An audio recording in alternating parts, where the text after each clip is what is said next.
Guys, कैसे हो तुम सभी लोग। तो हम लोगों ने what if Goku and Naruto were friend series में नारुतो क्लासिक को कवर कर लिया है और अब चलेंगे नारुतो शिपुडेन पर उससे पहले मैंने पूरी नारुतो क्लासिक की स्टोरी को इस एक वीडियो में मर्ज कर दिया है। तो अगर इस वीडियो को एंड तक देख लेते हो तो तुम्हें पूरी स्टोरी पता चल जाएगी।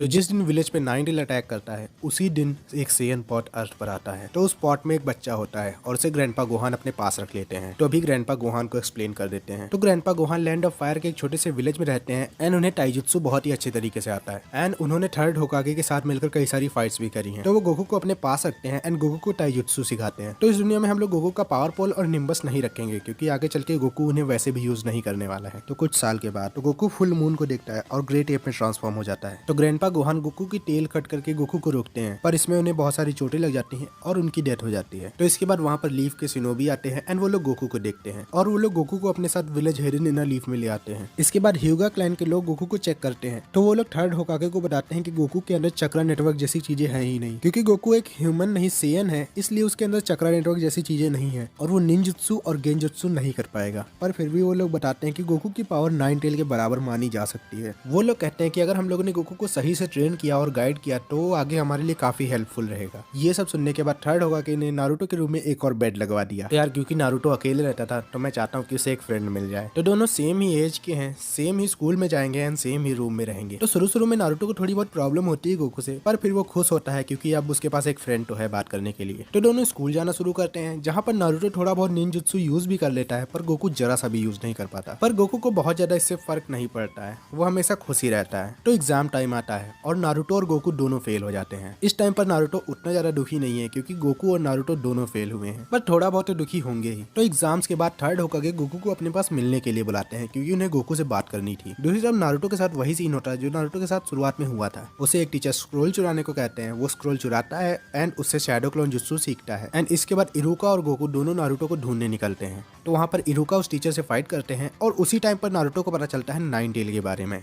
नारुतो पहले तो बहुत गुस्सा होता है पर फिर गोकू के बारे में सोचकर और इरुका की स्पीच सुनकर नारुतो इरुका की हेल्प करता है एंड वो दोनों मिलकर उस टीचर को हरा देते हैं। तो सॉरी गाइस, उसका मुझे नाम नहीं पता है, अगर तुम लोगों को नाम पता हो तो कमेंट कर देना। नारुतो और इरुका मिलकर उस टीचर को हरा देते हैं पर दूसरी तरफ विलेज में डीमन किंग पिक्कोलो अटैक कर देता है और उसे गोकू चाहिए था। तो अभी डीमन किंग पिक्कोलो को एक्सप्लेन कर देते हैं। तो डीमन किंग पिक्कोलो कई सालों पहले अर्थ पर आया था एंड वो अर्थ को कॉन्कर करना चाहता था और उस टाइम पर उससे फाइट करी थी मास्टर रोजी, थर्ड होकागे और ग्रैंडपा गोहान ने। फिर भी वो लोग डीमन किंग पिक्कोलो को नहीं मार पा रहे थे। तो ग्रैंडपा गोहान ने डीमन किंग पिक्कोलो को सील कर दिया, पर जब ग्रैंडपा गोहान मरे तब डीमन किंग पिक्कोलो की सील कमजोर हो गई एंड वो इतना स्ट्रॉन्ग था कि वो सील को तोड़कर बाहर आ गया। पर इस टाइम पर वो अपनी फुल पावर में नहीं है एंड उसे गोकू इसलिए चाहिए ताकि वो गोकू की पावर को अब्सॉर्ब कर पाए और अपनी फुल पावर में वापस लौट पाए, क्योंकि उसने सेंस किया कि गोकू एक टेल 20 से ज्यादा स्ट्रॉन्ग है। तो अब डीमन किंग पिक्कोलो विलेज पर अटैक करता है। तो सभी शिनोबी विलेज के लोगों को सेफ जगह पर पहुंचाने लगते हैं। तो दूसरी तरफ नारुतो और गोकू इरुका को लेकर हॉस्पिटल पहुंचते हैं जहां पर उन्हें ये बात पता चलती है। तो वो लोग दौड़ते हुए डीमन किंग पिक्कोलो की तरफ चले जाते हैं। वहां पर वो लोग देखते हैं कि डीमन किंग पिक्कोलो और थर्ड होकागे एक दूसरे से फाइट कर रहे हैं। तो डीमन किंग पिक्कोलो थर्ड होकागे के ऊपर एक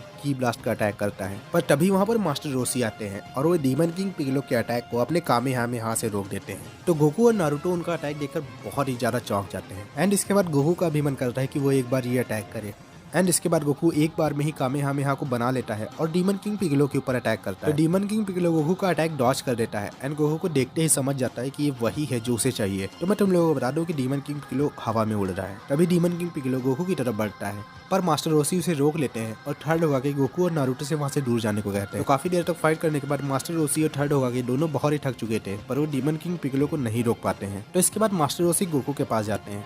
वो जान चुके थे कि वो डीमन किंग पिक्कोलो को हरा नहीं पाएंगे और उसे सील भी नहीं कर पाएंगे क्योंकि वो बहुत ही कमजोर हो चुके हैं एंड दूसरी तरफ डीमन किंग पिक्कोलो उनकी पावर को अब्सॉर्ब भी कर रहा था। थर्ड होकागे उनसे कहते हैं कि हम रीपर डेथ सील को यूज कर सकते हैं, पर मास्टर रोसी उनसे मना करते हैं क्योंकि वो जानते हैं कि डीमन किंग पिक्कोलो को उसमें सील करना बहुत ही मुश्किल होगा। तो मास्टर रोसी गोकू के पास जाते हैं और गोकू से बताते हैं कि तुमने मेरा कामेहामेहा एक बार में ही सीख लिया, तुम वो हो जो इसे हरा सकते हो। वो डीमन किंग पिक्कोलो के बारे में बताते हैं कि वो तुम्हारे अटैक्स को अब्सॉर्ब कर सकता है। वो गोकू से कहते हैं कि अब तुम्हारी बारी है, तुम आगे जाकर ट्राई करो। मुझे पता है थोड़ा सा अजीब लग रहा है पर मेरे माइंड में इसके अलावा कोई और आइडिया नहीं आया। तो इस टाइम पर गोकू और नारुतो डीमन किंग पिक्कोलो से लड़ने के लिए रेडी हो चुके हैं, मास्टर रोसी और थर्ड होकागे भी। तो गोकू नारुतो से कहता है कि तुम काफी सारे शैडो क्लोन बनाओ और मुझे ऊपर फेंको एंड इन सब के बाद इस जगह से दूर चले जाना। तो नारुतो एक स्माइल लेता है और अपने बहुत सारे शैडो क्लोन बनाकर रेडी हो जाता है। तो नारुतो का एक शैडो क्लोन गोकू को ऊपर फेंकता है एंड दूसरा शैडो क्लोन जंप करता है और गोकू को और भी ऊपर फेंकता है ऐसे करके वो लोग गोकू को ऊपर फेंकते हैं। इसके बाद गोकू एक कामेहामेहा बनाता है और डीमन किंग पिगलो से अब्सॉर्ब करने के लिए रेडी हो जाता है। उसी टाइम पर नारुतो उस जगह से हट जाता है। गोकू उस कामेहामेहा को पीछे की तरफ अटैक करता है और काफी तेजी से उड़ने लगता है। तो डीमन किंग पिगलो को इस चीज का अंदाजा नहीं था। गोकू की फिस्ट डीमन किंग पिगलो को चीरते हुए निकल जाती है, पर डीमन किंग पिगलो मरने से पहले एक एग को यहाँ से बहुत दूर फेंकता है एंड इसके बाद डीमन किंग पिगलो की डेथ हो जाती है। तो नारुतो और गोकू ने मिलकर विलेज को बचा लिया है और डीमन किंग पिगलो को मार दिया। तो अगले दिन विलेज के लोग विलेज को फिर से ठीक करने में लग जाते हैं। एंड जब नारुतो किसी को बताता है कि उसने और गोकू ने मिलकर विलेज को बचाया है तो कोई उसकी बात को मानता नहीं, क्योंकि वहाँ पर थर्ड होकागे और मास्टर रोशी थे एंड ऊपर से गोकू और नारुतो दोनों एग्जाम में फेल हो चुके हैं। तो अभी मैं मास्टर रोशी को एक्सप्लेन कर देता हूँ। तो जैसा कि मैंने बताया, मास्टर रोशी ग्रैंडपा गोहान और थर्ड होकागे ने मिलकर डीमन किंग पिगलो से फाइट करी थी and Master Roshi Grandpa Gohan के टीचर हैं एंड मास्टर रोशी को सब लोग गॉड ऑफ टाइजुत्सु भी मानते हैं, क्योंकि उन्होंने टाइजुत्सु को मास्टर किया है और 8 गेट फॉर्मेशन को भी उन्होंने ही बनाया है। And Master Roshi second Hokage को भी जानते थे एंड वो इकलौते हैं जो 8 गेट खोलने के बाद भी मरे नहीं। पर जो अभी डीमन किंग पिगलो से उनकी फाइट हुई थी उसमें उन्होंने 8 गेट नहीं खोला था, क्योंकि वो बूढ़े हो चुके हैं। तो गोकू और नारुतो को थर्ड होकागे ने अपने पास बुलाया है। तो वहाँ पर इरुका सेंसेई गोकू और नारुतो को हेड बैंड देते हैं, क्योंकि उन्होंने पूरे विलेज को बचाया। एंड इसके बाद थर्ड होकागे गोकू से कहते हैं कि मास्टर रोशी गोकू को टीच करना चाहते हैं, तो गोकू को मास्टर रोशी के साथ जाना होगा। तो वो बताते हैं कि ये ट्रेनिंग कुछ महीनों के लिए होगी एंड इसके बाद गोकू चूनिन एग्जाम के लिए वापस आ जाएगा। तो गोकू को लगता है कि उसे ट्रेनिंग करनी चाहिए, क्योंकि इसकी वजह से वो अपने फ्रेंड को और अच्छे तरीके से प्रोटेक्ट कर पाएगा। तो नारुतो भी गोकू से कहता है कि उसे ट्रेनिंग करनी चाहिए ताकि गोकू और भी स्ट्रांग हो जाए। एंड थर्ड होकागे जानते हैं कि मास्टर रोशी ही इकलौते हैं जो गोकू को सही से टीच कर पाएंगे। तो गोकू कहता है कि वो जाएगा, पर आज नहीं कल।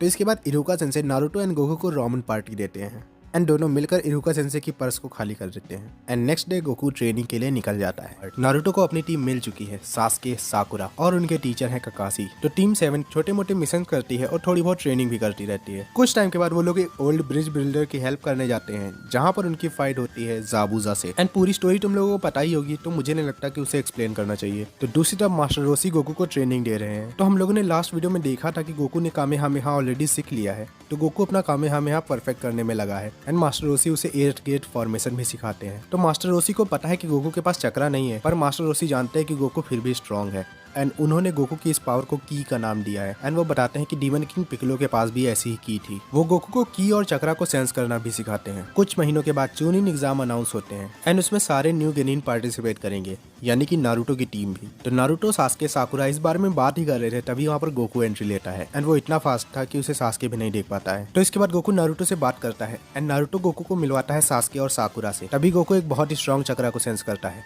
जो कि आ रहा था गारा से। एंड इस टाइम पर गारा गोकू और सास्के दोनों से उनके नाम पूछता है और वहां से चला जाता है। तो नारुतो को इस टाइम पर गोकू से थोड़ी बहुत जलन होने लगती है, क्योंकि गोकू नारुतो से आगे निकल चुका है एंड अब नारुतो को गोकू और सास्के दोनों के बराबर पहुंचना होगा। तो गोकू नारुतो को बताता है कि वो यहाँ पर चूनिन एग्जाम में पार्टिसिपेट करने के लिए आया है। तो नारुतो गोकू से कहता है कि तुम्हारे पास तो टीम भी नहीं है, तुम पार्टिसिपेट कैसे करोगे। तो गोकू कहता है कि मास्टर रोशी थर्ड होकागे से इसी बारे में बात कर रहे हैं। तभी हम लोग गोकू के पीछे से 2 और न्यू गेनिन को आते हुए देखते हैं एंड वो बताते हैं कि वो दोनों गोकू के न्यू टीम मेंबर हैं। तो वो कौन से कैरेक्टर होंगे?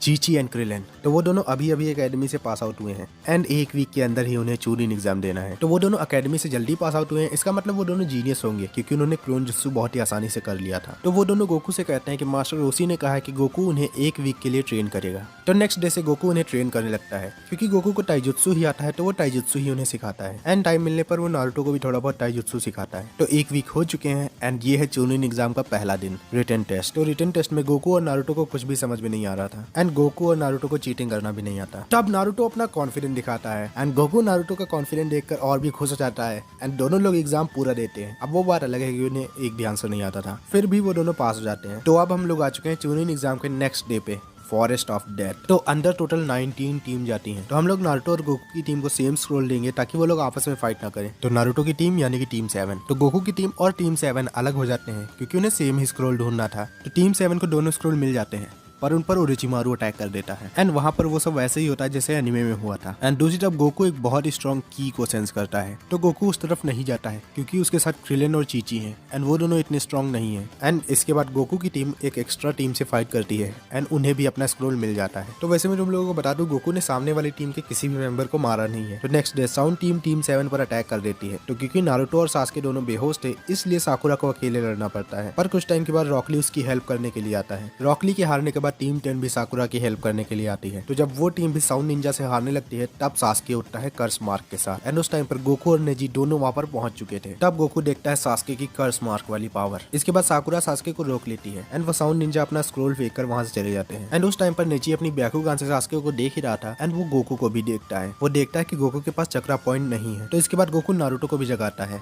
एंड सास्के के कहने पर वो लोग सास्के के बारे में नारुतो को नहीं बताते एंड दूसरी तरफ ली को भी होश आ जाता है। तो ओरोचिमारू ने नारुतो की टीम के दोनों स्क्रोल जला दिए हैं एंड साउंड निंजा एक स्क्रोल अपना दे गए हैं। तो नारुतो की टीम के पास एक स्क्रोल है एंड अब गोकू की टीम नारुतो की टीम के साथ ही रहेगी। तो अब काबुतो और गोकू की टीम की हेल्प की वजह से टीम 7 को भी अपने दोनों स्क्रोल मिल जाते हैं। तो काबुतो उनकी हेल्प इसलिए कर रहा था ताकि वो गोकू, नारुतो और सास्के को एनालाइज कर पाए। तो 5 दिन के अंदर सेकंड एग्जाम भी ओवर हो जाता है। 19 टीम गई थी और बाहर आई हैं केवल 9। तो क्योंकि बहुत ज्यादा लोग पास आउट हो चुके हैं इसलिए एक छोटा सा टेस्ट रखा जाता है ताकि उनमें से आधे लोग आगे जाएं। तो अब काबुतो इससे बाहर निकल जाता है एंड अब केवल 26 कैरेक्टर हैं जो आपस में फाइट करेंगे। तो अभी मैं तुम लोगों को बता दूं यहाँ पर 2 साउंड की टीमें हैं, एक जो कि मेन नारुतो में थी एंड एक जिसे मैंने क्रिएट किया है एंड उसमें 2 एक्स्ट्रा कैरेक्टर हैं एंड एक कैरेक्टर है मजूनियर जिससे कि गोकू बहुत ही स्ट्रॉन्ग की को सेंस कर रहा है। तो सारी फाइट सिमिलर रहती हैं, उनमें मैं कुछ भी चेंज नहीं करने वाला। तो अब आते हैं क्रिलिन की फाइट में। क्रिलिन एक एक्स्ट्रा साउंड निंजा से फाइट करता है। क्रिलिन के लिए ये बहुत हार्ड रहता है पर फिर भी क्रिलिन उससे जीत जाता है क्योंकि क्रिलिन के पास अपना खुद का जुत्सु है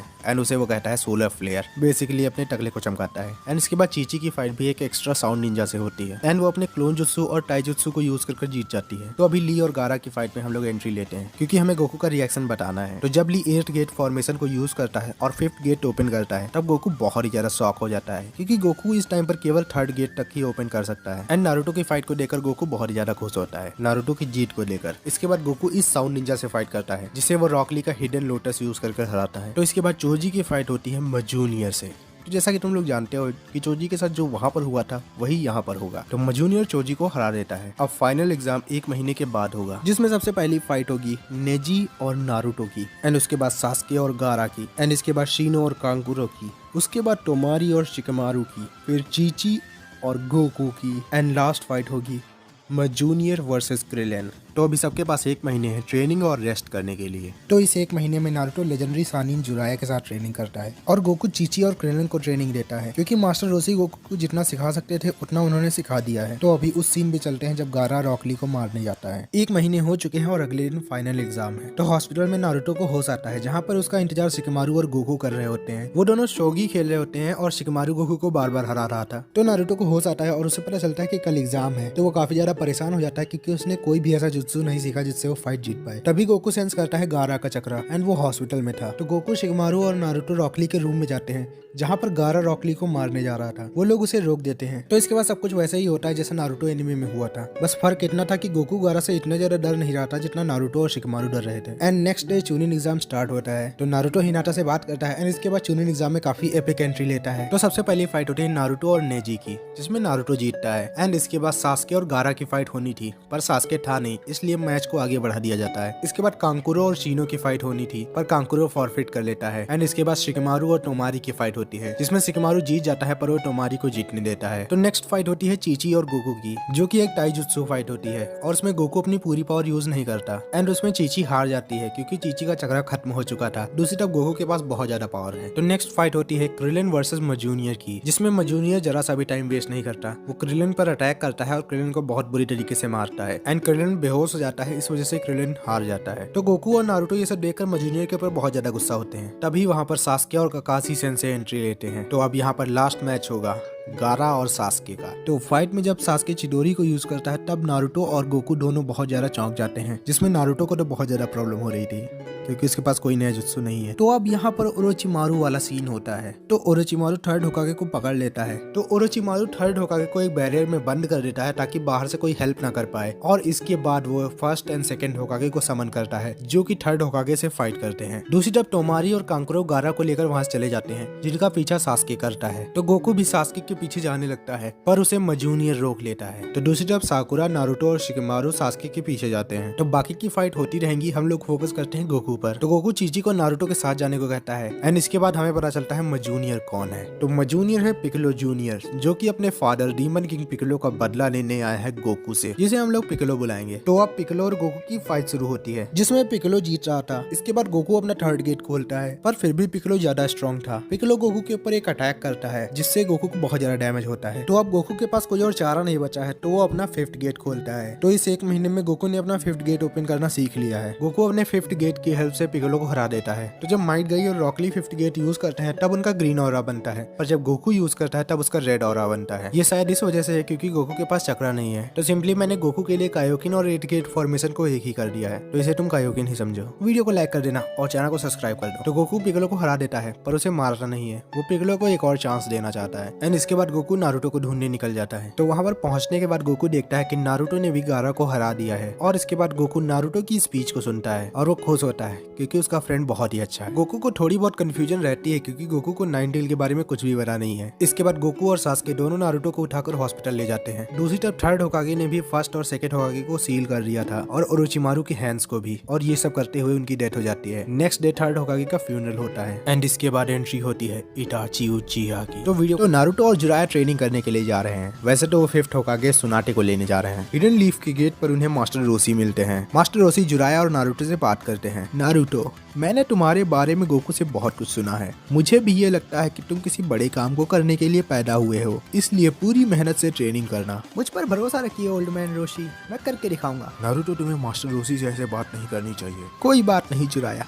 मैं चाहता हूँ कि तुम नारुतो की पूरी मदद करो उसकी ट्रेनिंग करने में। बिल्कुल मास्टर रोसी। इसके बाद मास्टर रोसी क्रिलिन और चीची को ट्रेनिंग करने के लिए ले जाते हैं। गोकू उनसे नारुतो को भी ट्रेनिंग पर ले जाने को कहता है, पर मास्टर रोसी कहते हैं कि नारुतो के पास ऑलरेडी एक टीचर है, लेजेंडरी सानिन जुराया। ओके, तो मैं तुम लोगों को बता दूं कि मैंने मास्टर रोसी को वैसा नहीं बनाया जैसा कि वो ड्रैगन बॉल में थे। वो ठरकी नहीं है क्योंकि नारुतो में ऑलरेडी ऐसा एक कैरेक्टर है। तो गोकू अब नारुतो और जुराया को ढूंढने जा ही रहा होता है, पर वो रास्ते में देखता है ककाशी, कुरनाई और आसुमा को, जो कि इटाची उचिहा से लड़ रहे होते हैं। तो वहां पर गोकू को पता चलता है कि इटाची उचिहा नारुतो के पीछे है। एंड इसके बाद वहां पर गाइसेन से आ जाते हैं, तो इटाची वहां से चला जाता है। तो गोकू भी बिना कोई टाइम वेस्ट करे नारुतो को ढूंढने के लिए निकल जाता है। तो क्योंकि गोकू चक्रा को सेंस कर सकता है और उसे नारुतो का चक्रा ऑलरेडी पता है, इसलिए उसे नारुतो को ढूंढने में बहुत ज्यादा प्रॉब्लम नहीं होगी। गोकू ने नारुतो को ढूंढ लिया है और वो एक होटल के अंदर है एंड वहां पर जुराया नहीं है। गोकू नारुतो को बताता है कि दो लोग नारुतो के पीछे आए हैं एंड वो दोनों इतने ज्यादा स्ट्रॉन्ग है कि उन्होंने काकाशी सेंसे को भी हरा दिया है। गोकू ये सब कुछ नारुतो को बता ही रहा था, तभी गोकू उन दोनों के चक्रा को सेंस करता है।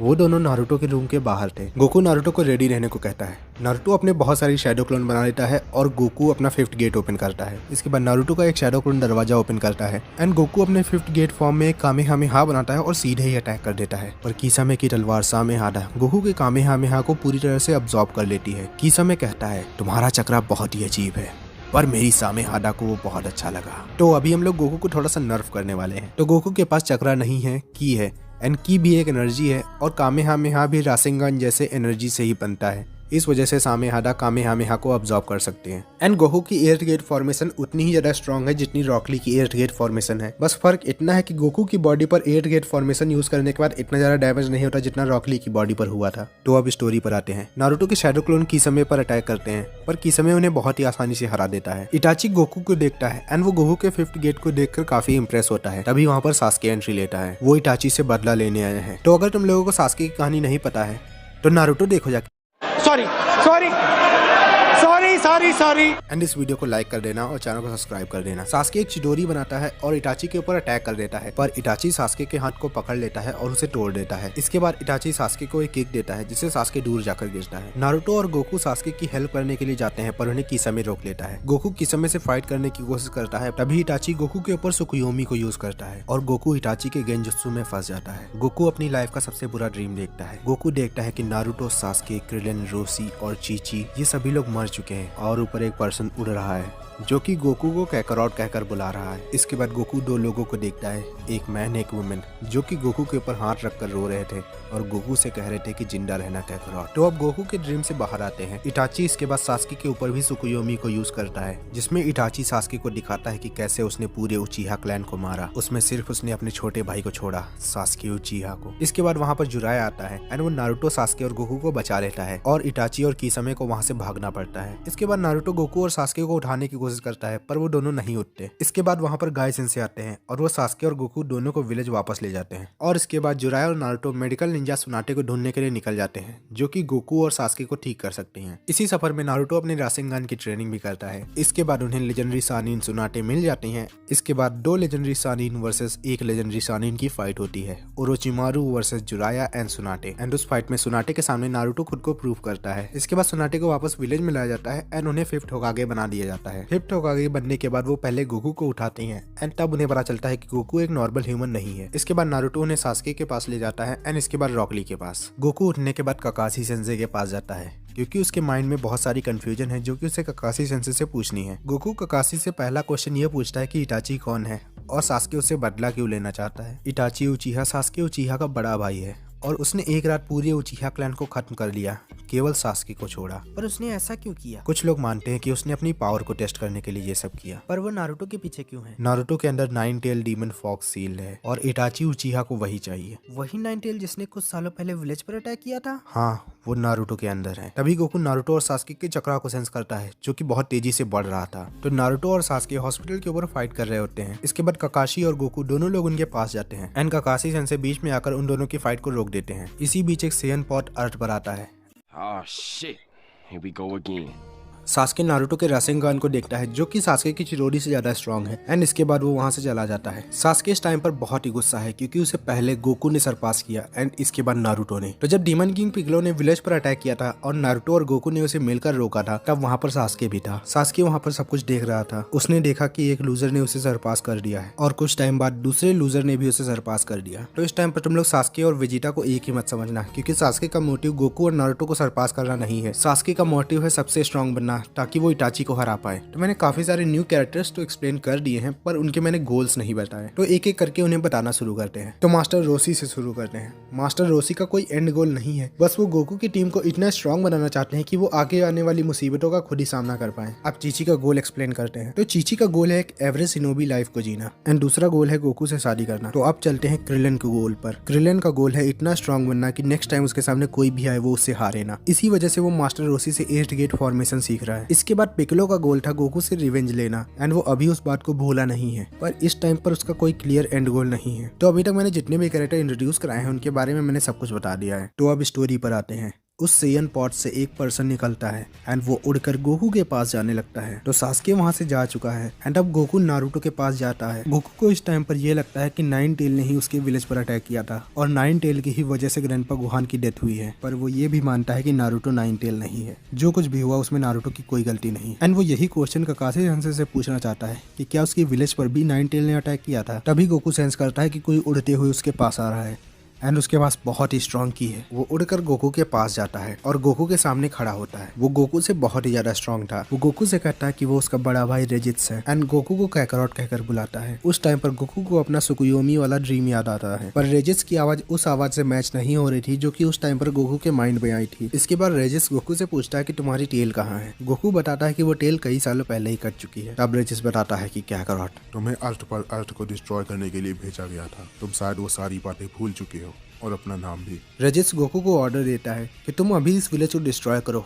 और इसके बाद मेरे साथ चलो। गोकू रेजित्स के ऑर्डर मानने से मना कर देता है। इसके बाद रेजित्स कहता है कोई बात नहीं, मैं इस प्लांट को वैसे ही डिस्ट्रॉय कर दूंगा जैसे मैंने अपने प्लांट को डिस्ट्रॉय किया था और इस बार तुम नहीं बच पाओगे। रेजित्स बताता है कि उसने सभी सेयंस को मार दिया और अपना पूरा प्लान डिस्ट्रॉय कर दिया। अपनी मदर और फादर को भी मार दिया, बस गोकू बच गया। रेजित्स बताता है कि गोकू को अर्थ पर अर्थ को डिस्ट्रॉय करने के लिए नहीं भेजा गया था, बचने के लिए भेजा गया था। गोकू फिर से अपने सुकुयोमी वाले ड्रीम को याद करता है एंड वो याद करता है कि जो 2 लोग उससे जिंदा रहने के लिए कह रहे थे वो कोई और नहीं गोकू के पेरेंट्स थे एंड उन्हें रेजित्स ने मार दिया। गोकू को लगता है कि अब उसे रेजित्स को हराना पड़ेगा एंड उसे पता है कि वो अकेले रेजित्स को नहीं हरा पाएगा, इसलिए वो नारुतो को हेल्प करने को कहता है। वो रेजित्स से कहता है कि वो रेजित्स से फाइट करेगा, पर यहाँ पर नहीं, कहीं बाहर चलकर, क्योंकि यहाँ पर काफी सारे लोग हैं जो कि मर सकते हैं। रेजित्स गोकू की ये बात सुनता है एंड इसके बाद साइड वाले घर पर एक की ब्लास्ट अटैक करता है जो कि उस घर को पूरी तरह से डिस्ट्रॉय कर देता है। रेजित्स कहता है कि उसे फर्क नहीं पड़ता यहाँ के लोग जिए या मरे, वैसे भी वो गोकू को मारने के बाद इस जगह को डिस्ट्रॉय कर देगा। रेजित्स के की ब्लास्ट वाले अटैक को सभी लोग नोटिस करते हैं। सास्के और ककाशी वहाँ पर जाने लगते हैं। तो यारो मैं नहीं चाहता हूँ कि 7th गेट गाय रेजित्स को हरा दे, इसलिए हम लोग गाय को दूर रखेंगे। तो गाय की टीम मिशन पर गई है रॉकली को छोड़कर, क्योंकि रॉकली का इस टाइम पर ऑपरेशन होना है। गोकू और नारुतो रेजित्स से लड़ने के लिए तैयार होते हैं, पर सामने ककाशी सेंसे आ जाते हैं। ककाशी सेंसे गोकू और नारुतो को पीछे रहने को कहते हैं और रेजित्स से फाइट करने जाते हैं। वो अपनी चिडोरी बनाते हैं और रेजित्स के ऊपर अटैक करते हैं, पर रेजित्स उस अटैक को बहुत ही आसानी से रोक लेता है। इसके बाद रेजित्स ककाशी सेंसे को पकड़ लेता है और उन्हें दूर फेंकता है और उन पर एक की ब्लास्ट अटैक करता है। उसी टाइम गोकू अपने 5th गेट का यूज करता है और ककाशी सेंसे को की ब्लास्ट से बचा लेता है। गोकू इस टाइम पर रेजित्स से बहुत गुस्सा था। वो अपने 5th गेट से रेजिस पर अटैक कर देता है। रेजिस गोकू की ये पावर देखकर चौंक जाता है, पर फिर भी गोकू रेजिस के बराबर नहीं है। नारुतो भी ये सब देखकर पीछे नहीं हटता और अपने बहुत सारे शैडो क्लोन बनाता है जो कि रेजिस के ऊपर अटैक करते हैं। एंड सास्के भी ये सब कुछ देख रहा था। उसे पता था कि उसे उनकी हेल्प करनी पड़ेगी, नहीं तो वो लोग जीत नहीं पाएंगे। सास्के अपनी चिडोरी बनाता है और रेजिस के हार्ट पर अटैक करने को जाता है। रेजिस नारुतो के शैडो क्लोन को हराता है और टाइम रहते ही सास्के की चिडोरी को डॉच कर देता है। इसके बाद रेजिस सास्के को एक बहुत स्ट्रॉन्ग किक देता है जिससे सास्के दूर जाकर गिरता है और बेहोश हो जाता है। इसके बाद रेजिस नारुतो को पंच मारता है जिससे नारुतो भी बेहोश हो जाता है। अब सिर्फ मैं और तुम हूँ काकारोट,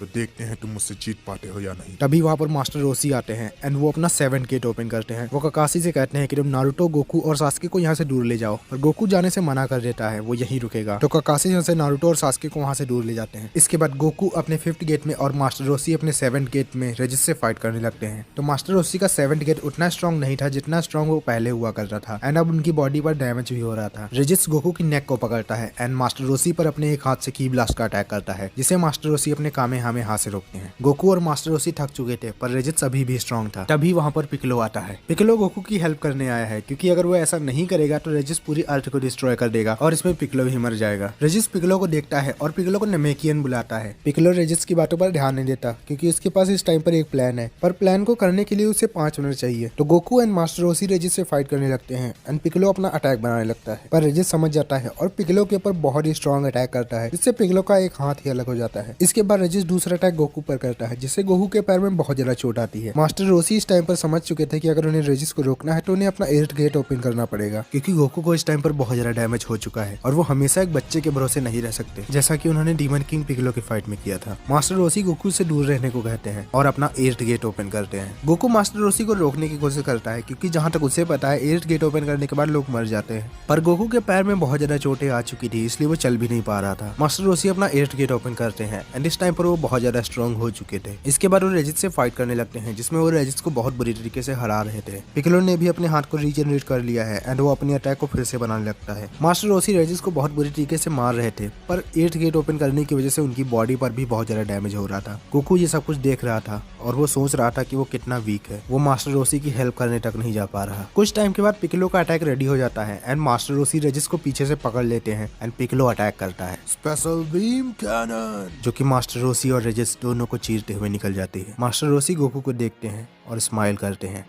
एंड इसी के साथ उनकी डेथ हो जाती है। गोकू बहुत दुखी था एंड कुछ टाइम के बाद वो बेहोश हो जाता है। रेजिस भी गोकू को देखता है एंड इसके बाद वो पिकलो से बताता है कि डो और सियन अर्थ पर आ रहे हैं। वो 3 या 4 साल बाद अर्थ पर पहुंच जाएंगे, तो तुम दोनों को उनके लिए तैयार रहना होगा।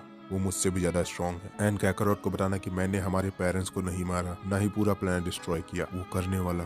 एंड इसी के साथ रेजिस की डेथ हो जाती है। इसके बाद गोकू को हॉस्पिटल ले जाया जाता है एंड कुछ टाइम के बाद नारुतो और सास्के को भी होश आता है। वो लोग मास्टर रोसी के बारे में सुनते हैं तो नारुतो दुखी होता है। इसके बाद पिकलो 5th होकागे को बताता है जो उसे रेजिस ने बताया कि डो और सेयन आ रहे हैं एंड वो रेजिस से ज्यादा स्ट्रॉन्ग है एंड उनके पास 4 साल है स्ट्रॉन्ग बनने के लिए। एंड दूसरी तरफ सास्के विलेज छोड़कर चला जाता है। तो नेक्स्ट डे गोकू हॉस्पिटल में बेहोश पड़ा है और चीची उसके उठने का वेट कर रही है एंड पिकलो होकागे के ऑफिस में है एंड वो सुनाटे से बताता है कि डो और सेयन अर्थ पर आ रहे हैं एंड उन्हें उनसे लड़ने के लिए रेडी रहना होगा। सुनाटे को पिकलो की बातों पर पूरी तरीके से भरोसा नहीं है, पर क्योंकि पिकलो ने गोकू और मास्टर रोसी की रेजिस को हराने में हेल्प करी थी इसलिए उन्हें भरोसा करना पड़ता है। इसके बाद उन्हें पता चलता है कि सास्के उचीहा विलेज छोड़कर ओरोचिमारू के पास जा रहा है। वो शिकमारू को बुलाती हैं और शिकमारू से कहते हैं कि वो टीम बनाए और सास्के को वापस लेकर आए। तो शिकमारू टीम बनाने में लग जाता है। वो गोकू को लेना चाहता था पर गोकू इस टाइम पर हॉस्पिटल में बेहोश पड़ा है। तो इस बार उसकी टीम में 6 लोग हैं, कीबा, चोजी, नेजी, क्रिलन, नारुतो। तो रॉकली उनके साथ इसलिए नहीं क्योंकि कुछ टाइम पहले उसका ऑपरेशन हुआ था। तो मैंने विलन्स की टीम में भी एक पर्सन को इंक्रीज किया है एंड टाइम आते ही उसके बारे में पता चल जाएगा। तो शिकमारू की टीम को हम लोग टीम शिकमारू ही बुलाएंगे।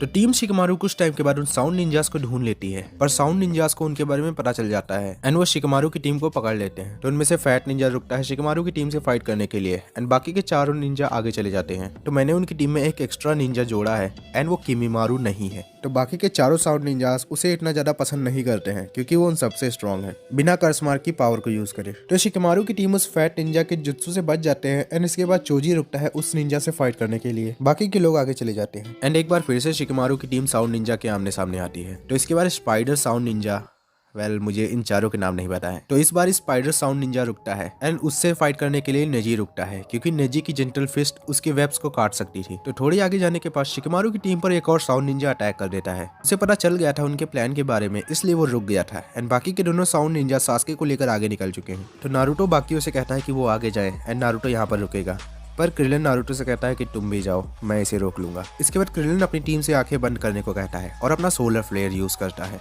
जिसकी वजह से वो साउंड निंजा कुछ भी देख नहीं पाता है एंड टीम शिकमारू वहां से चली जाती है एंड क्रिलन रुकता है उससे फाइट करने के लिए। तो हम लोग देखते हैं कि वो एक्स्ट्रा साउंड निंजा जिसे मैंने ऐड किया है वो कोई और नहीं, टीएन है। तो यारो मैं टीएन को स्टोरी में ऐड करना चाहता था, पर मुझे एक रीजन दिखाना था क्योंकि उसके पास 3 आई होती हैं। तो मैंने रीजन दिखाया कि ओरोचिमारू ने उस पर एक्सपेरिमेंट किया है जिससे उसके पास 3 आईज हैं एंड स्टोरी में चात्सु भी है। तो वो साउंड निंजा अपने बैग को उतार कर रखता है और क्रिलन से फाइट करने के लिए रेडी हो जाता है। तो अब क्रिलन और टीएन एक दूसरे से फाइट करने लगते हैं। दूसरी तरफ चोजी और नेजी की फाइट खत्म हो चुकी है और वो दोनों जीत चुके हैं। तो अभी विलेज वापस चलते हैं। तो होकागे ऑफिस में सुनाटे पिकलो को ऑर्डर देती है कि वो शिकमारू की टीम की हेल्प करने जाए। तो लेडी सुनाटे पिकलो से कहती है कि अगर पिकलो ऐसा करता है तो वो उसे विलेज में रहने देंगी और गोकू के साथ ट्रेनिंग भी करने देंगी। तो पिकलो मान जाता है एंड वो निकल पड़ता है शिकमारू की टीम की हेल्प करने के लिए। तो सबसे पहले पिकलो को चोजी मिलता है जिसे वो विलेज वापस लेकर आता है एंड इसके बाद वो फिर से निकल जाता है एंड इसके बाद उसे नेजी मिलता है जिसे वो फिर से विलेज वापस लेकर आता है एंड फिर से बाकियों को ढूंढने निकल जाता है। तो मैं तुम लोगों को बता दूं कि पिकलो उड़ सकता है, इसलिए उसके लिए ये बहुत हार्ड काम नहीं है। इसी बीच क्रिलन और टीएन एक दूसरे से फाइट कर रहे होते हैं एंड दोनों एक दूसरे के बराबर थे। क्रिलन सोचता है कि वो इस फाइट को जल्दी खत्म कर दे और नारुतो की हेल्प करने जाए, इसलिए वो अपने थर्ड गेट को ओपन करता है और टीएन को हरा देता है। वो सिर्फ टीएन का एक क्लोन था। इसके बाद टीएन अपने 4 क्लोन और बनाता है एंड वो क्रिलन के ऊपर अपनी थर्ड आई से लेजर अटैक करते हैं। वेल क्रिलन जैसे तैसे कर उनके अटैक को डॉज कर देता है। इसके बाद वो चारों क्लोन क्रिलन से फाइट करने लगते हैं। तो क्रिलन अपने थर्ड गेट में उन सबसे ज्यादा स्ट्रॉन्ग है, पर वो लोग नंबर्स में ज्यादा है। उसी टाइम क्रिलन का थर्ड गेट क्लोज हो जाता है क्योंकि क्रिलन बहुत ज्यादा थक चुका था। टीएन के चारों क्लोन क्रिलन को पकड़ लेते हैं एंड मेन टीएन क्रिलन पर अपना ट्राई बीम अटैक करता है जो कि उसका सबसे पावरफुल अटैक है, ट्राई बीम कैनन। पर उसके ट्राई बीम को एक की ब्लास्ट रोक लेता है एंड पिकलो बैटल में एंट्री लेता है एंड इस टाइम पर क्रिलन और भी ज्यादा डर जाता है क्योंकि पिकलो भी तो ओरोचिमारू के साथ था। पिकलो टीएन के सारे शैडो क्लोन को हराता है और क्रिलन को बचा लेता है। तो क्रिलन इस टाइम पर बहुत ज्यादा कंफ्यूज था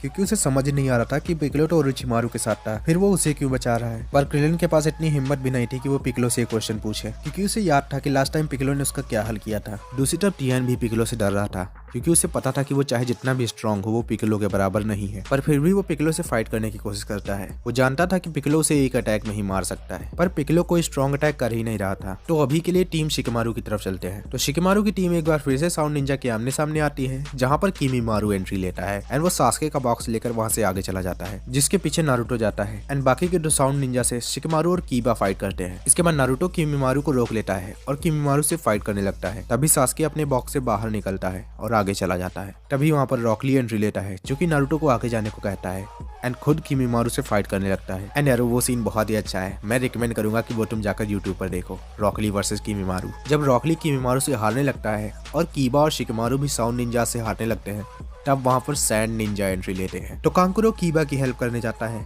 और साउंड निंजा को हरा देता है। तो मारी शिकमारू की हेल्प करने जाती है एंड वो भी सेकंड साउंड निंजा को हरा देती है। गारा रॉकली की हेल्प करने जाता है एंड वहाँ पर वो लोग फाइट करते हैं किमीमारू से एंड गारा से फाइट करते हुए किमीमारू की डेथ हो जाती है क्योंकि उसे एक तरह की बीमारी थी। दूसरी तरफ पिकलो ने भी टीएन को हरा दिया है। तभी टीएन ने जो बैग रखा था उससे चात्सु निकलता है एंड वो पिकलो के चिपक जाता है। वो रोते रोते टीएन से वहां से जाने को कहता है क्योंकि वो खुद को ब्लास्ट करने वाला था ताकि वो टीएन को बचा पाए, पर पिकलो उसे सब कुछ करने से मना करता है क्योंकि वो वैसे भी टीएन को नहीं मारेगा। वो टीएन से कहता है कि मुझे भी किसी ने एक टाइम पर एक चांस दिया था एंड मैं भी तुम्हें वो चांस देना चाहता हूँ। तो टीएन पिकलो की ये बात सुनता है। बदले में टीएन पिकलो को ये बताता है कि उसने ओरोचिमारू और काबुतो को आपस में बात करते हुए सुना था कि उनके पास कुछ ऐसा है जो कि पिकलो को स्ट्रॉन्ग बना सकता है। तो मैं तुम लोगों को बता दूं कि पहले ओरोचिमारू ने पिकलो की बॉडी को एज अ वेसल यूज करने का सोचा था, पर क्योंकि पिकलो एक ह्यूमन नहीं है इसलिए बहुत ही हार्ड होता। तो इसके बाद पिकलो की फाइट गोकू से हुई एंड वो वापस ओरोचिमारू के पास नहीं गया। इस वजह से ओरोचिमारू ने ये आइडिया ड्रॉप कर दिया। एंड तुम लोग भी मेरी वीडियो पर एक लाइक ड्रॉप कर दो। तो इन सब के बाद टीएन वहां से चला जाता है।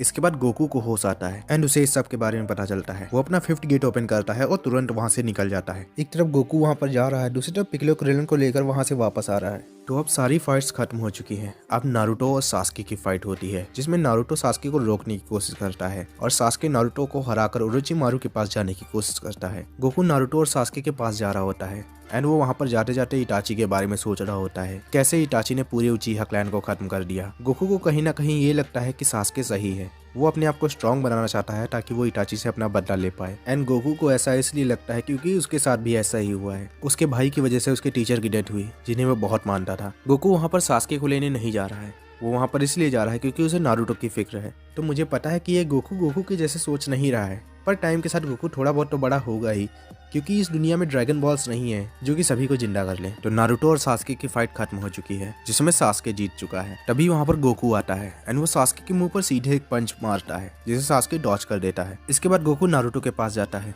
एंड उसे पता चलता है कि नारुतो जिंदा है। तब सास्के गोकू से कुछ कहने की कोशिश करता है, पर गोकू उसे रोक लेता है क्योंकि गोकू को पता है कि सास्के क्या कहने वाला है। गोकू कहता है कि वो सास्के को यहाँ पर रोकने के लिए नहीं आया है। गोकू कहता है कि अगर तुमने अपनी बॉडी ओरोचिमारू को दी या फिर कभी नारुतो पर अटैक करने की कोशिश की तो मैं तुम्हें मार दूंगा। एंड इसके बाद सास्के वहां से चला जाता है। तो मुझे पता है कि तुम लोग क्या कमेंट करने वाले हो, ये गोकू नहीं है। एंड मैं जानता हूँ कि इस वाले पार्ट में ये गोकू मेन गोकू से ज्यादा अलग हो रहा है, पर अब तुम मेरी बात ध्यान से सुनो। तो कल गोकू को पता चला था कि वो एक ह्यूमन नहीं एक सेयन है। एंड कल ही गोकू के भाई ने बताया था कि उसने गोकू के पूरे प्लान को डिस्ट्रॉय कर दिया, गोकू के पेरेंट्स को भी मार दिया। एंड कल गोकू के भाई की वजह से गोकू के मास्टर की भी डेथ हो गई। एंड दूसरी तरफ सास्के के साथ भी सेम ही स्टोरी है एंड सास्के अपने भाई को हराने के लिए स्ट्रांग होना चाहता है। तो अभी तुम लोग मुझे कमेंट करके बताओ कि यहाँ पर गोकू को कैसा होना चाहिए था। तो अब स्टोरी में वापस आते हैं। सास्के के जाने के बाद वहाँ पर ककाशी सेंसे आते हैं एंड वो गोकू और नारुतो को देखते हैं। गोकू उनसे कुछ भी नहीं बोलता, वो नारुतो को उठाते हैं और इसके बाद उसे विलेज वापस लेकर चले आते हैं। रास्ते में गोकू उनसे एक क्वेश्चन पूछता है जो कि गोकू के माइंड में बहुत टाइम से था। गोकू उनसे पूछता है कि क्या उसके विलेज पर नाइन टेल ने अटैक किया था। काशी सेंसे गोकू से कहते हैं कि ऐसा नहीं है,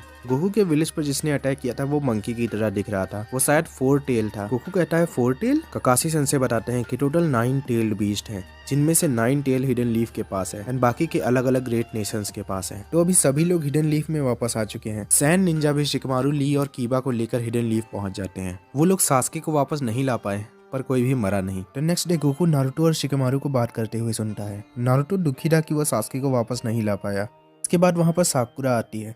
तो नारुतो साकुरा से कहता है कि वो सास्के को वापस लेकर आएगा क्योंकि अभी उसका प्रॉमिस खत्म नहीं हुआ है। तो इस टाइम पर गोकू अपने डिसीजन पर थोड़ा बहुत पछता रहा है क्योंकि उसने ही तो सास्के को जाने दिया है। तो अभी साकुरा लेडी सुनाटे के पास ट्रेनिंग करने को जाती है, जहाँ पर उसके साथ एक और मेंबर है जो कि ट्रेनिंग करेगी एंड वो है बुल्मा। तो बुल्मा के फादर मिस्टर ब्रीफ हैं, जो कि एक बहुत बड़े हिडन लीफ के साइंटिस्ट हैं जिनका नाम हमने अभी तक नहीं सुना। तो उन्होंने काफी सारे निंजा टूल्स को इन्वेंट किया है और फूड पिल्स जैसी चीजों को भी उन्होंने ही इन्वेंट किया है। तो उनकी तरह बुल्मा भी एक जीनियस है एंड वो चाहते हैं कि बुल्मा लेडी सुनाटे के साथ रहे एंड मेडिकल निंजुत्सु सीख ले। तो इस दुनिया की बुल्मा की स्टोरी और मेन बुल्मा की स्टोरी थोड़ी बहुत सिमिलर भी रहेगी और अलग भी, क्योंकि अभी हमने यहाँ पर यामचा को इंट्रोड्यूस नहीं कराया है, तो चीजें बहुत ही डिफरेंट रहेंगी। दूसरी तरफ पिकलो ओरोचिमारू के पास जाता है। उसे ओरोचिमारू से पता करना था कि उसके पास ऐसा क्या है जो कि पिकलो को स्ट्रॉन्ग बना सकता है। तो इस स्टोरी को मैं फर्स्ट होकागे की डेथ से कनेक्ट करने वाला हूँ, तो इसके बारे में नेक्स्ट पार्ट में बात करेंगे। तो दूसरी तरफ नारुतो, गोकू और जुराया 2 साल की ट्रेनिंग करने के लिए विलेज से बाहर जा रहे हैं। ओरोचिमारू, तुम मुझे कैसे स्ट्रांग बना सकते हो? ये बताने के लिए मुझे तुम्हें एक कहानी सुनानी पड़ेगी। ये बात कई सालों पहले की है,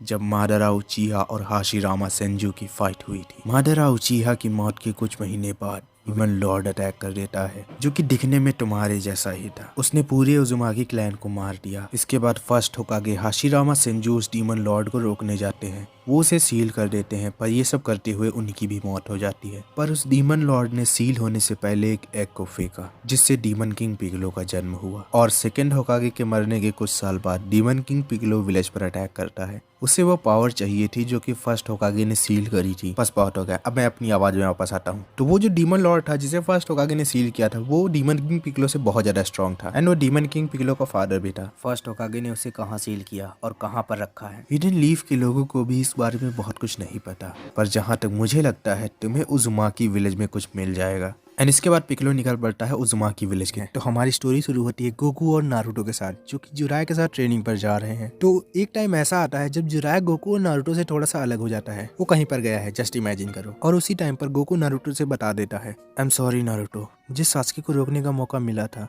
पर मैंने उसे नहीं रोका।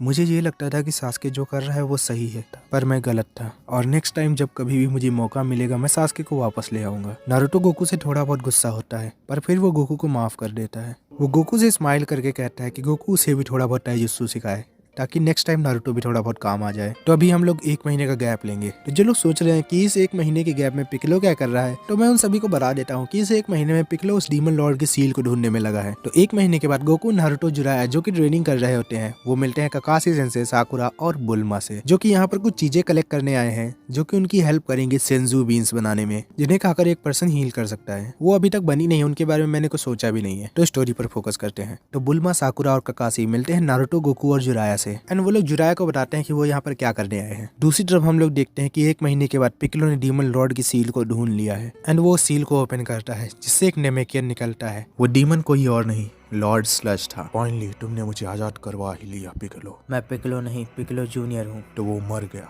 वैसे भी वो कमजोर ही था और उसी की तरह तुम भी कमजोर हो। ये क्या है? यहाँ पर एक सैयन है। मैं एक सैयन की को सेंस कर रहा हूँ। क्या यहाँ पर एक सैयन है? हाँ, और भी सेयन्स आ रहे हैं जिसे लड़ने के लिए मुझे तुम्हारी पावर की जरूरत है। तो सैयन्स यहाँ पर भी आ गए। ये कहकर स्लज वहां से उड़कर गोकू की तरफ जाने लगता है। तो अभी स्लज की बैक स्टोरी पर चलते हैं। तो हमारी कहानी शुरू होती है कई सालों पहले, जब स्लज एक बच्चा था एंड वो प्लैनेट नैमक पर रहता था। वहां पर सेयन्स आते हैं, वो ग्रेट एप में ट्रांसफॉर्म होते हैं और पूरे प्लैनेट को डिस्ट्रॉय करने लगते हैं। तो प्लैनेट नैमक से कई सारी शिप लॉन्च होती हैं, जिनमें बहुत सारे नेमेकियंस थे और वो अपने प्लैनेट को छोड़कर जा रहे थे सेयन से बचने के लिए। पर सेयन्स उन पर अटैक कर देते हैं। केवल 2 शिप बच पाती हैं और वो दोनों अलग अलग चली जाती हैं। उनमें से एक शिप में था छोटू स्लज। तो स्लज की शिप कई सालों तक इधर उधर घूमती रही और आखिर में उन्हें एक प्लान मिला जहां पर वो लोग रह सकते थे, अर्थ पर। स्लज ने सोचा क्यों ना वो अर्थ को कॉन्कर कर ले, क्योंकि अगली बार जब सेयन्स आए तो वो उन्हें हरा देगा, क्योंकि उसने एक ऐसी टेक्निक डेवलप करी है जिससे वो किसी की भी पावर्स को अब्सॉर्ब कर सकता है। वो उस शिप में बचे हुए सभी नेमेकियंस को मारकर उनकी पावर्स को अब्सॉर्ब कर लेता है। एंड इसके बाद उसकी फाइट होती है फर्स्ट होकागे हाशिरामा सेंजू से, जो कि उसे सील कर देते हैं और उसे सील करते करते उनकी डेथ हो जाती है। इसके बाद स्लज एक एग को फेंकता है जिससे डीमन किंग पिक्कोलो निकलता है।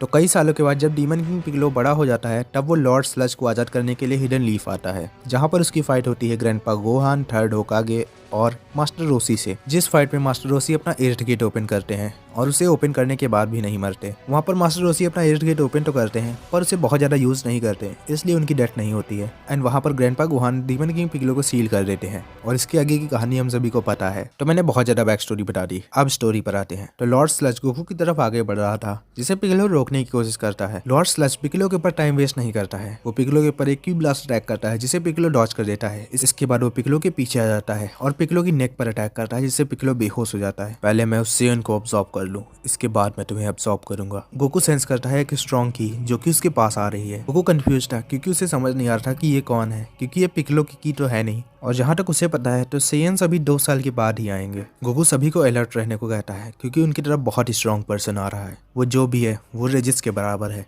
तो लॉर्ड स्लज गोकू के पास आता है और गोकू से कहता है तो तुम हो सैयन। और ये क्या, 9 टेल्स भी यहाँ पर है? तुम्हारे पास तुम्हारी पूंछ नहीं है सैयन, इसका मतलब तुम जायंट एप में ट्रांसफॉर्म नहीं हो पाओगे। ये मेरे लिए और भी अच्छी बात है। चलो तुम्हें खत्म करते हैं। तो स्लज गोकू के ऊपर अटैक करने के लिए आगे बढ़ता है, पर तभी उसे काकाशी सेंसे और जुराया रोक लेते हैं। तुम लोग एक सैयन को बचाने की कोशिश क्यों कर रहे हो? सैयन्स किसी को भी नहीं छोड़ते, वो सभी को मार देते हैं। सेयन्स चाहे जैसे भी हो, पर गोकू वैसा नहीं है। गोकू मेरा फ्रेंड है और मेरा कॉमरेड भी, तो हम उसे अपनी आखिरी दम तक बचाएंगे। ठीक है फिर। इसी के साथ स्लज पीछे बढ़ता है और 5 एग्स को फेंकता है जिसमें से 5 बच्चे निकलते हैं जो कि फुल्ली नेमेकियंस नहीं थे, पर वो लोग स्ट्रांग थे और बड़े भी। लॉर्ड स्लज अपने बच्चों को ऑर्डर देता है कि वो इन सभी को संभाल ले। तो वहाँ पर थे काकाशी, जुराया, बुल्मा, साकुरा और नारुतो। उन सभी से ये 5 बच्चे फाइट करने लगते हैं और स्लज फाइट करता है गोकू से। गोकू अपना 5th गेट ओपन करता है और स्लज से फाइट करने लगता है। गोकू अपने 5th गेट में स्लज के ऊपर अटैक करता है, पर स्लज उन सभी अटैक्स को डॉज कर देता है। इसके बाद गोकू पीछे बढ़ता है और अपना फुल पावर कामेहामेहा अटैक करता है जिसे स्लज अब्सॉर्ब कर लेता है। इसके बाद स्लज गोकू पर अटैक करने लगता है और वो गोकू को बहुत बुरी तरीके से मार रहा था और गोकू को हरा भी रहा था। इसी के साथ गोकू का 5th गेट भी क्लोज हो जाता है। ये देखकर नारुतो गुस्सा होता है और इससे उसका 1 टेल मोड आ जाता है। तो उन 5 बच्चों के नाम रख लेते हैं नंबर के अकॉर्डिंग। तो नारुतो फाइट कर रहा था नंबर 1 से, तो नारुतो का 1 टेल आने के बाद वो नंबर 1 को हरा देता है। दूसरी तरफ हम लोग देखते हैं कि गोकू नीचे गिर चुका है और लॉर्ड स्लज उसकी पावर को अब्सॉर्ब करने के लिए आगे बढ़ता है। तभी नारुतो एक रासेंगन बनाता है और स्लज के ऊपर अटैक कर देता है। स्लज नारुतो के रासेंगन को अपने हाथ से पकड़ता है और उस पूरे रासेंगन को अब्सॉर्ब कर लेता है और इसके बाद नारुतो के ऊपर की ब्लास्ट अटैक करता है जिससे नारुतो उड़कर दूर गिरता है। पर नारुतो फिर से खड़ा हो जाता है और स्लज की तरफ आने लगता है। स्लज नारुतो के ऊपर एक के बाद एक की ब्लास्ट अटैक करता है और हंसकर कहता है 9 टेल्स, तुम कितने कमजोर हो गए हो। गोकू नारुतो को देखता है और इस टाइम पर उसे वही लग रहा है जैसा उसे रेजिस के सामने लगा था। रेजिस के सामने गोकू बहुत ही वीक था और इस वजह से मास्टर रोसी की डेथ हुई और इस बार भी वही हो रहा है। पर गोकू अपने माइंड में सोचता है कि वो इस बार वैसा नहीं होने देगा। वो अपना 5th गेट ओपन करता है और स्लज से फाइट करने लगता है। गोकू और नारुतो मिलकर स्लज से फाइट करने लगते हैं। दूसरी तरफ हम लोग देखते हैं कि बुल्मा और साकुरा नंबर 4 और नंबर 5 से फाइट कर रही होती हैं और वो दोनों हार रही थी। पर तभी उनकी हेल्प करने यामचा आता है और उसके साथ टियान को भी आना पड़ता है क्योंकि दोनों एक ही टीम में हैं। तो पिक्कोलो से फाइट करने के बाद टियान सुधर चुका है एंड अब वो ग्रास विलेज का एक शिनोबी है एंड वहीं पर उसे यामचा भी मिला। तो टियान, यामचा, बुल्मा और साकुरा मिलकर नंबर 4 और नंबर 5 से फाइट करने लगती हैं। इसके बाद हम लोग देखते हैं काकाशी सेंसे को जो कि नंबर 3 से फाइट कर रहे होते हैं। वो अपना एक लाइटनिंग स्टाइल बीस्ट बनाते हैं जो कि नंबर 3 के लग जाता है एंड इसके बाद वो चिडोरी बनाते हैं और नंबर 3 को मार देते हैं। दूसरी तरफ हम लोग जुराया को देखते हैं जो कि नंबर 2 से फाइट कर रहे होते हैं। वो बहुत देर से एक समनिंग जुत्सु को यूज करने की कोशिश कर रहे थे एंड अब फाइनली वो कंप्लीट हो चुका है।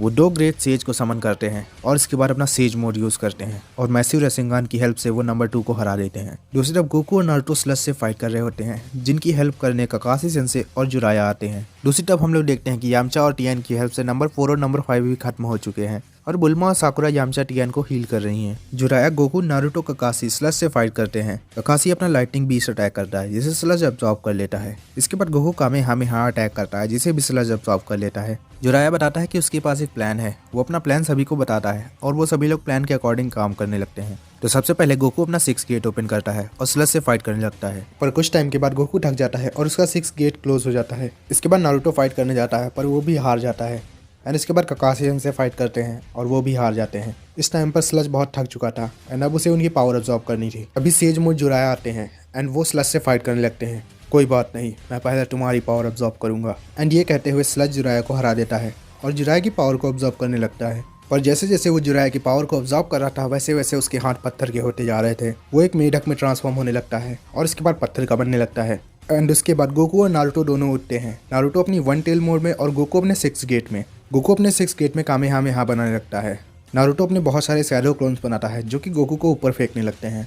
दूसरी तरफ नारुतो भी रासेंगान बना रहा था और उसे भी कुछ उसके शैडो क्लोन ऊपर फेंकते हैं। तो पहले नारुतो अटैक करता है। नारुतो का रासेंगान स्लज की पत्थर बन चुकी बॉडी को तोड़ देता है। नारुतो के वहां से हटने के बाद गोकू स्लज के सीधे मुंह पर कामेहामेहा अटैक करता है एंड उस कामेहामेहा को स्लज अब्सॉर्ब नहीं कर पाता है क्योंकि इसकी बॉडी पत्थर की बन चुकी थी एंड इसी के साथ स्लज खत्म हो जाता है। कुछ टाइम के बाद वहाँ पर पिक्कोलो आता है एंड वो गोकू को बताता है कि उसने इस स्लज को आज़ाद किया था। उसने सोचा था कि वो स्लज को ऑब्जर्व कर लेगा पर ऐसा नहीं हो पाया एंड वो इन सब के लिए गोकू से माफ़ी भी मांगता है। उसको माफ़ी मांगते हुए देखकर सभी लोग चौंक जाते हैं। दूसरी तरफ बुल्मा और साकुरा काकाशी सेंसे और नारुतो को हील करती हैं और इसके बाद गोकू को भी हील करती हैं एंड इन सब के बाद काकाशी सेंसे, बुल्मा, साकुरा और पिक्कोलो को भी लेकर विलेज वापस चले जाते हैं। इसके बाद टियान और यामचा वहां से चले जाते हैं ये कहकर कि वो अगले चुनिंग एग्जाम में उनसे मिलने आएंगे। दूसरी तरफ नारुतो जुराया से रिक्वेस्ट करता है कि वो उसे सेज मोड सिखाएं। जुराया नारुतो से कहते हैं कि वो नारुतो को सिखाएंगे। वो गोकू को माउंट मियोबोकू भेज देते हैं ताकि वो सेज मोड सीख ले और नारुतो को अपने साथ ले जाते हैं ट्रेनिंग देने के लिए। वो चाहते हैं नारुतो पहले अपने 9 टेल के चक्रा को कंट्रोल करना सीख ले, इसके बाद वो उसे सेज मोड भी सिखा देंगे। तो ओल्ड सेज जुराया से गोकू की तरफ देखकर पूछते हैं कि क्या ये चाइल्ड ऑफ प्रोफेसी है। तो जुराया कहता है मुझे नहीं पता, शायद हो सकता है। सो गाइस, वीडियो अच्छी लगी तो प्लीज इसे लाइक करो, चैनल पे नहीं हो तो प्लीज सब्सक्राइब करो। मैं मिलूंगा नेक्स्ट वीडियो में, तब तक के लिए बाय बाय।